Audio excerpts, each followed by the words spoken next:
Antes de tudo, um agradecimento em nome meu pessoal e dos colegas que vocês escolheram como paraninfos. Falo em nome deles, mesmo que não tivemos tempo de nos reunirmos para uma mensagem comum. Mas tenho certeza que o primeiro sentimento é de agradecimento.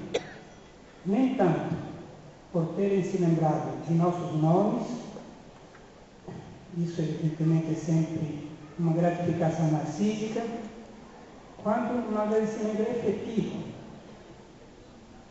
Porque, como um pai gera um filho, o filho gera um pai. Assim também, na medida em que o professor forma um aluno, o aluno forma o professor.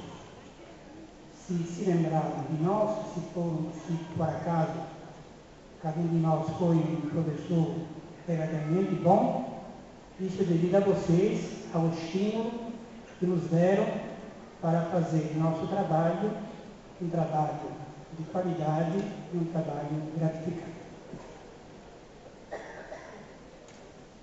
Segunda coisa que eu queria dizer é parabéns. Por que parabéns? Porque diziam os antigos que para ter sucesso na vida é necessário duas coisas. O daimon kai tika, diziam os gregos. O demônio, que não é o demônio cristão, mas o daimon, o gênio, o talento, e a tika, a sorte. E vocês tiveram os dois elementos para o sucesso. O talento, por chegar a concluir um curso, e a sorte. Não basta o talento. Muitos outros colegas talentosos não se formam, como vocês mesmos relembraram, devido às circunstâncias desfavoráveis. Outros têm oportunidade, mas não têm talento. E tem alguns que dispersam talento e oportunidade. Vocês conseguiram esse pequeno milagre e até agora, diríamos, sorte e talento andaram de mãos dadas. Parabéns também pelos discursos que vocês pronunciaram. Realmente me senti orgulhoso de ter trabalhado, até pouco tempo atrás, me aposentei há pouco tempo, num centro que forma pessoas com uma sensibilidade social tão aguçada como sentimos no discurso de vocês. Se isso não se deve à nossa formação, mas pelo menos se a gente não atrapalhou esse sentimento tão bonito que vocês expressaram, nem tudo está perdido. Então, parabéns também por causa disso. Eu escutei também os inúmeros problemas que vocês levantaram e que foi um pouco o pão nosso de cada dia em muitos anos aqui na universidade. Eu, porém, quero falar de um problema que aparentemente não é tão concreto como os que vocês apresentaram, mas é trágico. Tão trágico que alguns devíamos escolher o nosso centro até para dar um adeus à vida. E esse é um problema, diríamos, que percorre todos os departamentos, todos os cursos nos quais vocês se formaram. De uma maneira tematizada ou não, consciente ou não, o problema é o mesmo que com um enfoque peculiar de cada curso. E qual é esse problema? É o problema de um adjetivo que se encontra nesse Centro de Filosofia e Ciências Humanas. O problema é o humano. O que realmente nos torna homens? O que realmente nos humaniza? A filosofia e as religiões tentaram dar suas respostas, mas especialmente a partir da modernidade, algumas filhas rebeldes bateram asas, quiseram fazer seu próprio caminho. Nascem progressivamente as chamadas ciências humanas, com a pretensão de responder cientificamente à grande charada da esfinge. Decifra-me ou devore. Quem é esse? Ora, de fato, o mito nos deu uma resposta muito infantil, narcísica.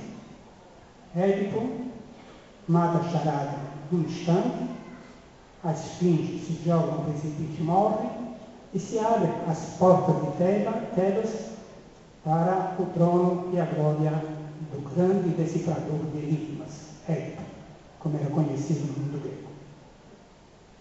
Ora, nós sabemos pela literatura que Édipo pagará um preço altíssimo pelo desejo de conhecer a verdade sobre si mesmo e a relação da vida dele, da família dele, com o destino da sua polis, Tebas.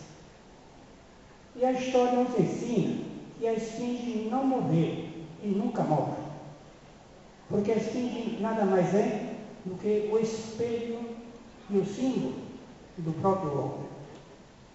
Quem é o homem? Este ser híbrido, humano-animal, que tem o poder do logos, o poder da linguagem, o poder de questionar, de perguntar e de se colocar a pergunta mais complicada e difícil que ele possa fazer. Quem eu sou? Visto que a esfinge não morre, praticamente a cada geração, especialmente em certas épocas, ela volta a liberar uma certa angústia diante das respostas que nós damos. Por exemplo, a resposta da religião judaico-cristã, que o homem é essencialmente a alma, ou da resposta pitagórica platônica, que também a alma é a parte mais importante do ser humano. E mesmo a resposta aristotélica, que naturaliza a psique para o mundo da vida como um princípio vital, todas essas concepções entraram em crise com a modernidade. E a angústia foi liberada novamente. A alma tradicional não é que morre, mas é uma das interpretações do ser humano.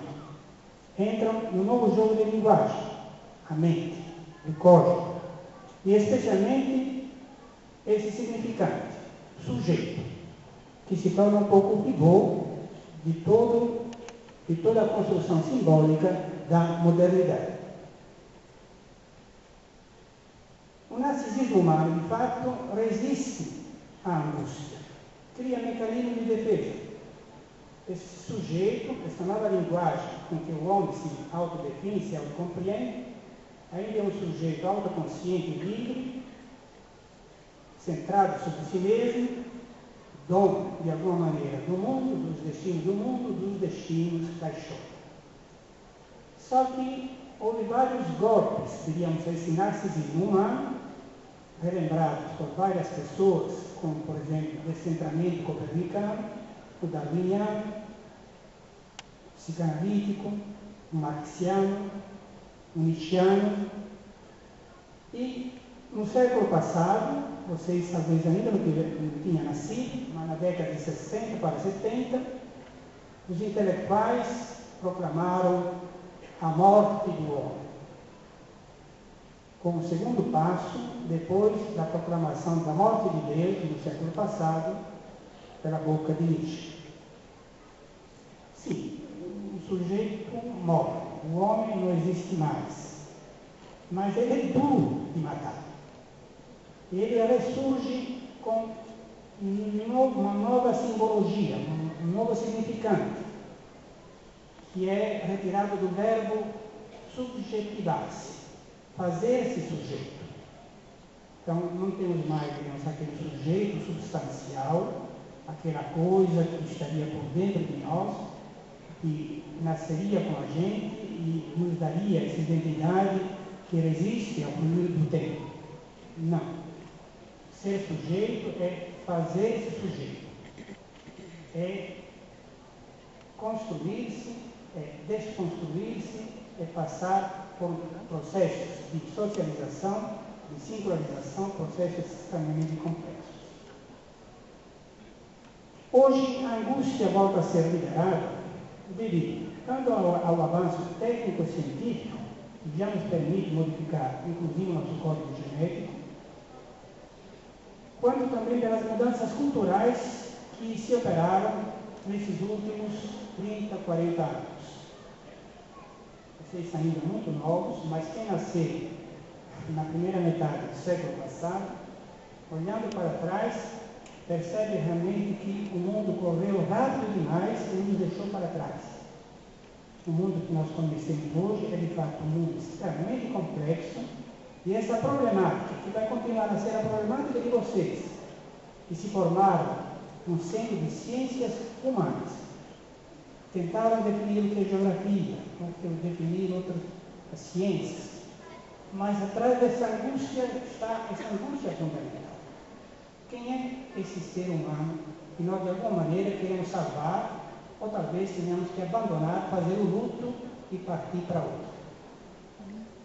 Vou ler brevemente, digamos, essa rápida descrição da nossa situação contemporânea, que me inspirei muito no sociólogo Zygmunt Bauman, e dessa maneira peço também uma homenagem aos cientistas sociais. Bem, especialmente a partir do final da Segunda Guerra Mundial, houve um conjunto de mudanças que desaguaram nesse fenômeno complexo ambivalente que nós chamamos de globalização ou mundialização. Ainda estamos muito mergulhados dentro deles para uma avaliação um pouco mais objetiva. Mas o mínimo de distanciamento nos permite, por exemplo, perceber esse fenômeno como psicólogos ensinam com algumas figuras ambíguas, que às vezes parecem uma coisa, que às vezes outra. Às vezes parece um cálice, outras vezes parece um roxo, e assim por diante. Então, é nesse sentido que esse fenômeno se apresenta com aspectos positivos, com aspectos negativos, e é difícil se deter apenas num dos dois polos, porque ele se mistura com muita facilidade. Por exemplo, esse nosso mundo contemporâneo proporcionou a produção e circulação de bens materiais e simbólicos sem precedentes.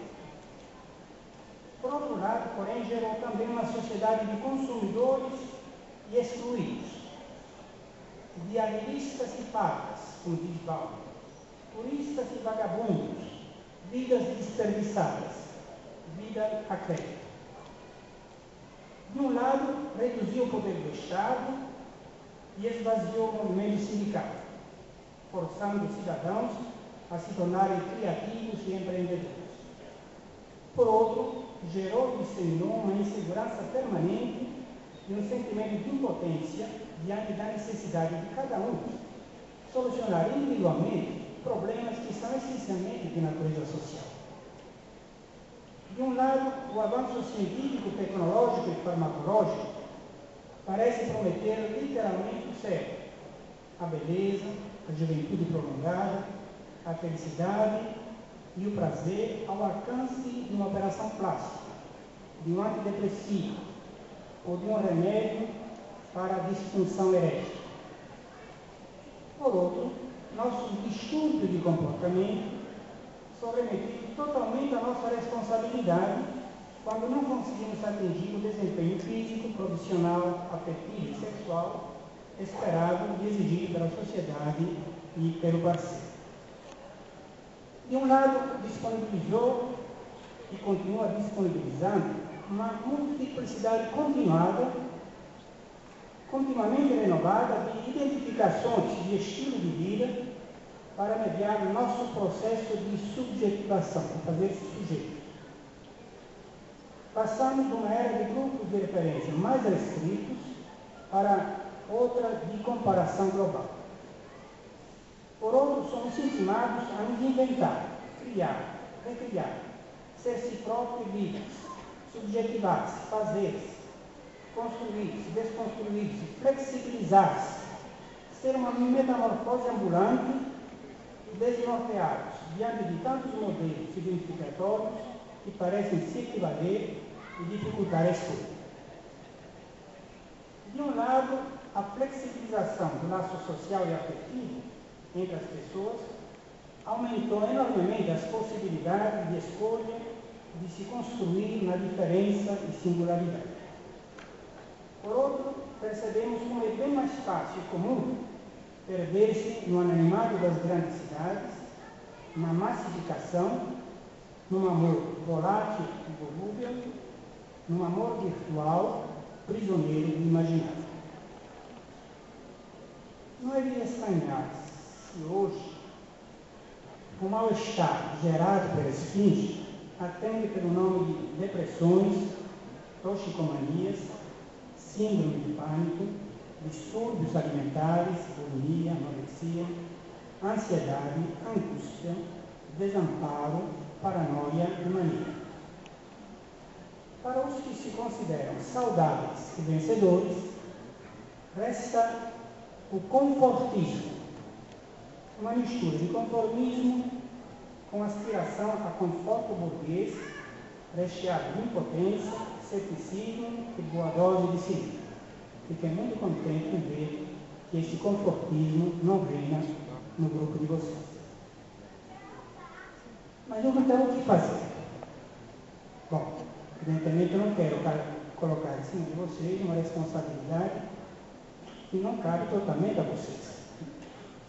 Responder a essas questões é um desafio de sociólogos, cientistas políticos, economistas, médicos, filósofos, psicanalistas, psicólogos. E é provável que nenhum discurso tomado isoladamente consiga dar conta da complexidade dos fenômenos envolvidos, mas todos eles podem lançar alguma luz para nos compreender melhor. Mesmo sem dispormos mais hoje dos grandes referenciais do científico com S maiúsculo, sempre é possível encontrar ou construir micro-sentidos pessoais, mesmo que fragmentados. Assumir a própria vida sem as próteses da consolação e da ilusão. E tentar, na medida do possível, fazer dela, se não digo uma obra de arte, que sonhar muito alto, fazer dela uma intenção permanente de si mesmo, a partir de uma convivência, pelo menos tolerante, se não puder ser amistosa, com todos aqueles com os quais teremos que necessariamente compartilhar uma história, um mundo, nossos sonhos e nossos pesadelos.